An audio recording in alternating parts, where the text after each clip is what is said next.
Hi, I'm Tim. Welcome to our channel and thanks for logging on. If you enjoy these videos, do me a favor and subscribe to our YouTube channel right here at Watchbox Reviews. I would really appreciate it, and I promise to update daily. If you love this watch, you could see it and you can purchase it on our website, thewatchbox.com. And today we are discussing one of my favorite Speedmaster limited editions. This is the 2007 50th anniversary Omega Speedmaster Moonwatch Enamel limited edition, 42mm in stainless steel. It has the same physical footprint as a conventional Moonwatch, but this limited edition of 1,957 pieces includes a unique display caseback over a coaxial chronometer manual wind movement and a true black enamel dial. You still get a stainless steel case and you get a sapphire rather than a hesselite thermoplastic crystal. So if you can wear a Moonwatch, you can wear this one. The timepiece on my 16cm circumference wrist is easy to wear, 42mm in diameter, 48mm from lug to lug, and if you include the solid end links of the bracelet, 54mm across the wrist. I can recommend this watch for a wrist as small as 14.5cm circumference on the bracelet. The spacing between the lugs is still 20mm. If you want to wear the watch on a smaller wrist, you're going to want to throw it on a strap. 20mm will be the strap size.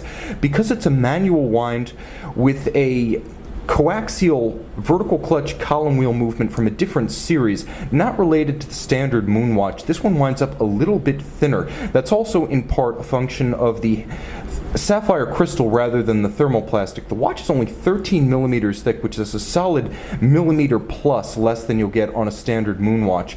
Now, taking it off the wrist, you can see the bracelet is standard Moonwatch fare, nicely executed. It's somewhere between a dress bracelet and a sports bracelet, but it's very nicely done with staggered link alignment, a little bit of polished intermediate link to offer contrast, and you can see their oval and cross section. That's where some of the dress aspect comes in, and they're polished on their outer facing.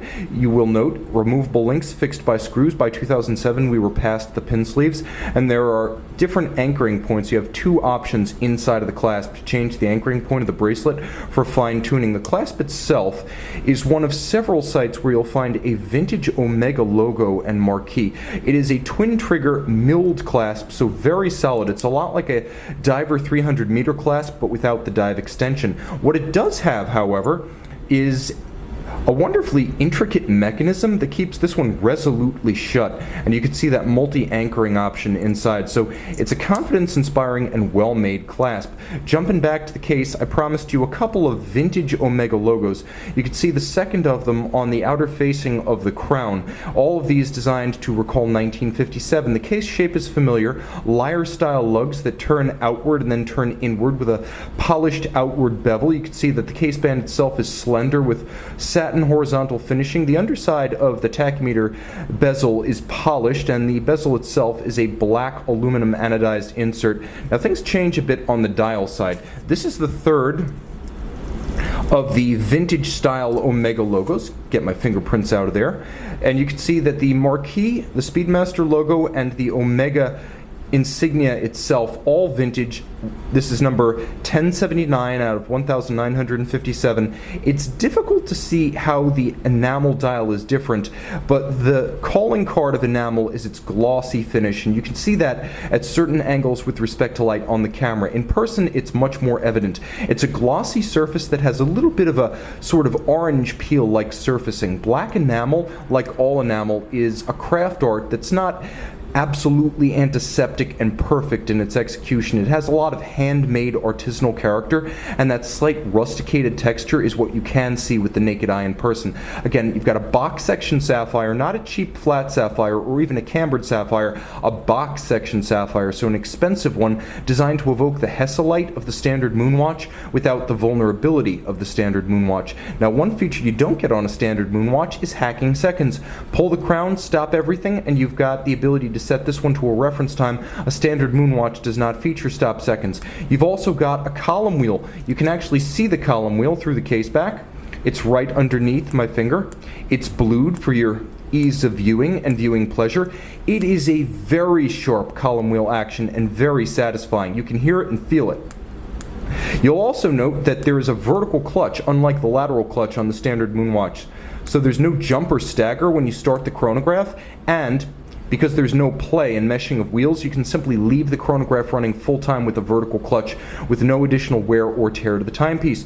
Turn it all over, you can see on the case back how all of this is made possible. I'm going to get as close as I can without corrupting the image. But this is Omega manual wind coaxial caliber 3201. It's based on a Frederic Piguet 1285, which is the thicker, more robust Omega variant of the 1185. You've got the column wheel, you've got the vertical clutch, you've got 5-position adjustment and COSC chronometer certification. You have a coaxial escapement, a free sprung balance for shock resistance.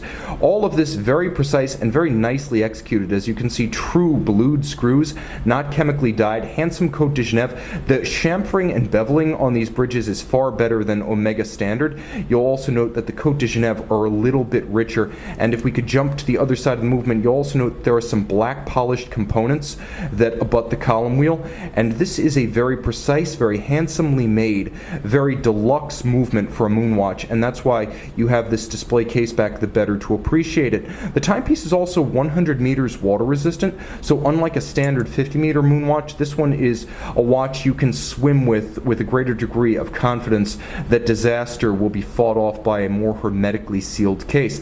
Again, I wish I could show you the movement to better effect, but this is a tough one to show underneath the bracelet.